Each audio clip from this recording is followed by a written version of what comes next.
Happy morning to all.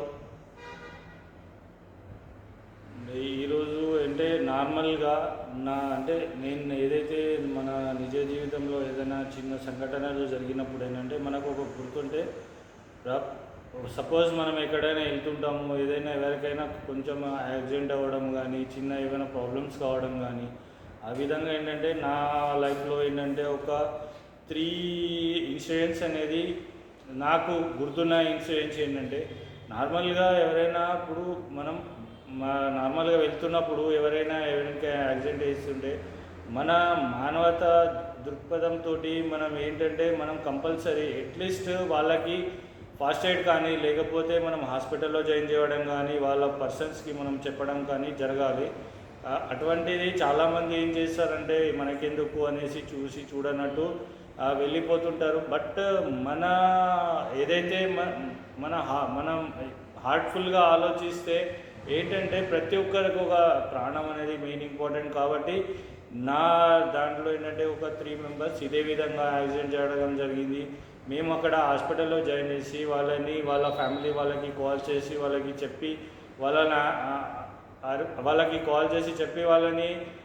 వాళ్ళని కలిపేసి మేము వెళ్ళిన మాటల 3 ఇన్సిడెంట్స్ జరిగినాయి.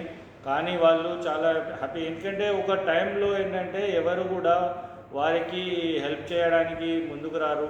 ఆ విధంగా నా లైఫ్లో 2-3 ఇన్సిడెంట్స్ జరిగినాయి. బట్ వారు ఇప్పుడు కూడా నాతోటి కాంటాక్ట్ ఉంటారు. వాళ్ళు చాలా హ్యాపీ ఫీల్ అవుతారు. ఎందుకంటే మనం అనుకుంటాం, బట్ మన జీవితంలో ఏదైతే మనకి తెలియకుండానే మనము ఎవరైనా ఇన్సిడెంట్ అంటే వాళ్ళకి యాక్సిడెంట్ అవ్వడం కానీ, ఏదైనా చిన్న ఇన్సిడెంట్ అయినా ఇమ్మీడియట్లీ మనం రియాక్ట్ అయ్యి చేస్తుంటే ప్రతి ఒక్కరి ప్రాణాన్ని కాపాడిన వాళ్ళం అవుతాము.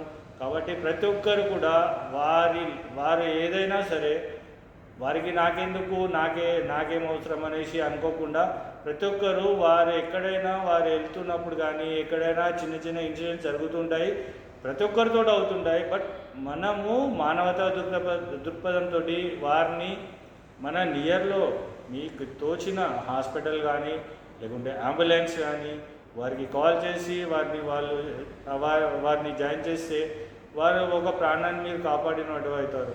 కాబట్టి ప్రతి ఒక్కరూ దీన్ని గమనించాలి. Thank you to all.